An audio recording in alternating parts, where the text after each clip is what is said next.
தமிழ்நாட்டின் பல்வேறு இடங்களில் நடைபெற்ற நிகழ்வுகளை விரைவுச் செய்திகளாக இப்பொழுது பார்க்கலாம்.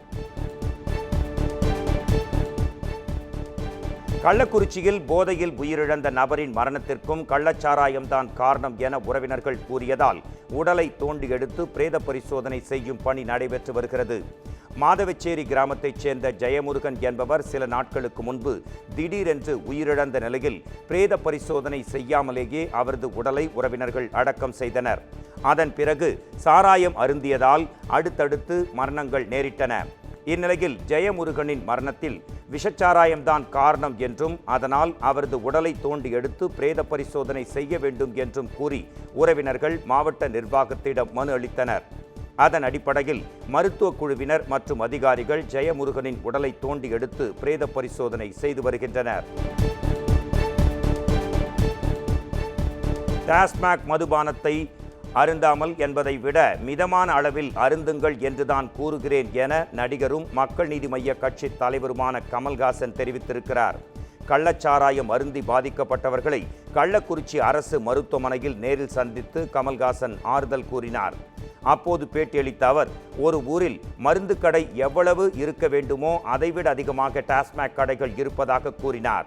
உடனடியாக அனைத்து டாஸ்மாக் கடைகளையும் மூடுவது தவறாக முடியும் என்று கூறிய கமல்ஹாசன், சாலை விபத்து ஏற்படுவதால் வாகனங்களை இயக்குவது நிறுத்திவிட முடியுமா என்று கேள்வியும் எழுப்பினார். மேலும் மிதமான அளவில் மது அருந்துங்கள் என டாஸ்மாக் அருகிலேயே விழிப்புணர்வு பதாகைகளை வைக்க வேண்டும் என்றும் அவர் கோரிக்கை விடுத்தார்.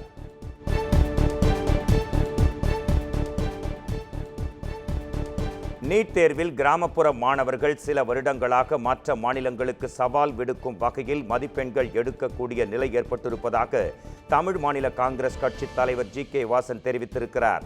தஞ்சாவூரில் செய்தியாளர்களை சந்தித்த அவர், நீட் தேர்வில் தவறு நடந்ததை துறை அமைச்சர் ஒப்புக்கொண்டு மீண்டும் இதுபோன்று நிகழாமல் இருக்க நடவடிக்கை எடுத்து வருவதாகவும் தெரிவித்துள்ளார்.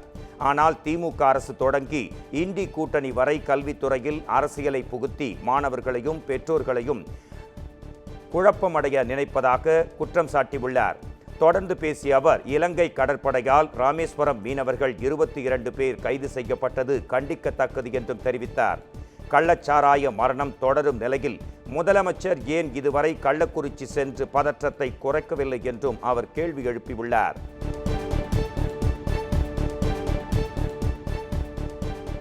ராமேஸ்வரம் மீனவர்கள் 22 பேருக்கு ஜூலை 5ஆம் தேதி வரை நீதிமன்ற காவல் விதித்து இலங்கை நீதிமன்றம் தீர்ப்பளித்துள்ளது. ராமேஸ்வரம் மீன்பிடி துறைமுகத்திலிருந்து மீன்பிடிக்க சென்று இலங்கை கடற்படையால் எல்லை தாண்டி மீன்பிடித்ததாக ராமேஸ்வரம் மீனவர்கள் 22 பேர் கைது செய்யப்பட்டனர். யாழ்ப்பாணம் ஊர்காவல்துறை நீதிமன்ற நீதிபதி அவர்களை வீட்டில் ஆஜர்படுத்தினர். அப்போது வழக்கை விசாரித்த நீதிபதி மீனவர்களை வரும் ஜூலை மாதம் 5ஆம் தேதி வரை நீதிமன்ற காவலில் வைக்க உத்தரவிட்டார். இதையடுத்து ராமேஸ்வரம் மீனவர்கள் அனைவரும் யாழ்ப்பாணம் சிறையில் அடைக்கப்பட்டனர்.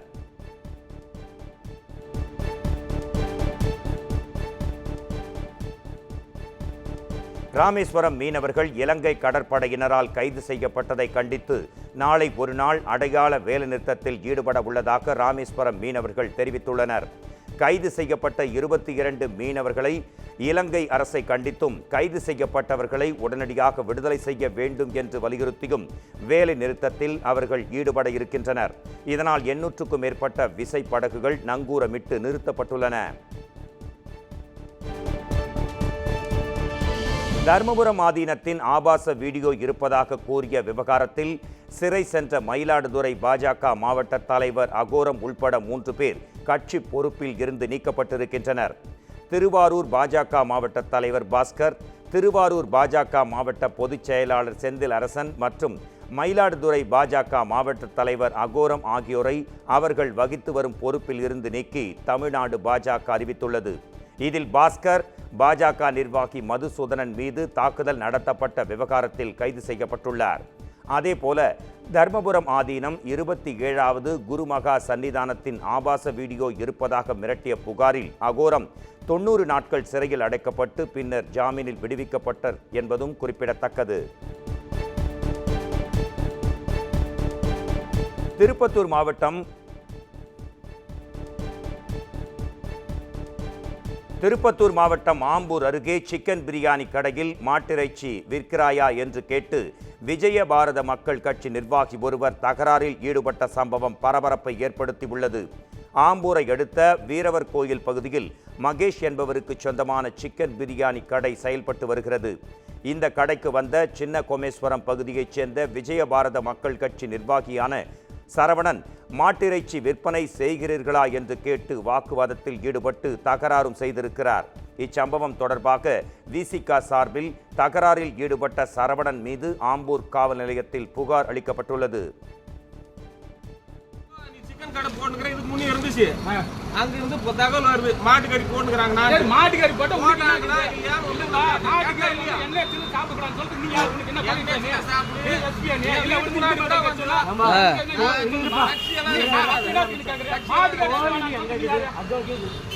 மாட்டுக்கறி துணுவான்னு சொல்லிட்டு நீ யாரு?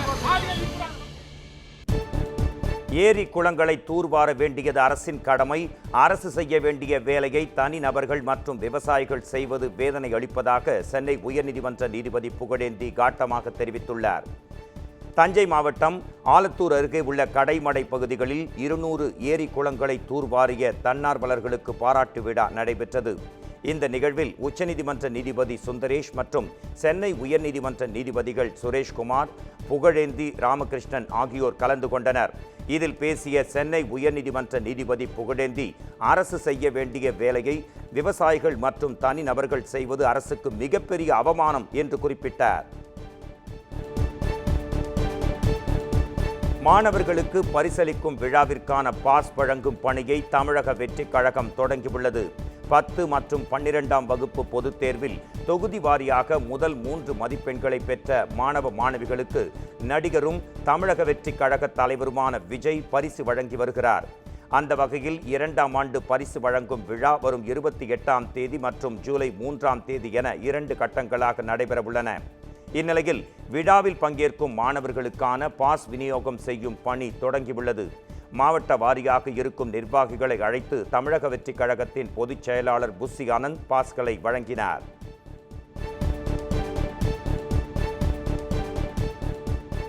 சென்னை மதுரவாயலில் மெட்ரோ கழிவுநீர் பணிக்காக தோண்டப்பட்டிருந்த தொட்டியிலிருந்து ஆண் சடலம் ஒன்று மீட்கப்பட்டுள்ளது.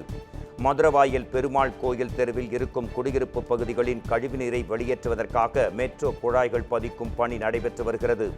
இந்த குழாய்களை இணைக்கும் வகையில் 20 அடி அகலத்தில் 8 அடி ஆழ தொட்டி ஒன்று கட்டப்பட்டிருக்கிறது. இந்த தொட்டி நீண்ட நாட்களாக பாதி மூடிய நிலையில் இருந்தது. இந்நிலையில் கழிவுநீர் தொட்டியில் அதே பகுதியைச் சேர்ந்த சரண்ராஜ் என்பவர் சடலமாக மிதந்துள்ளார்.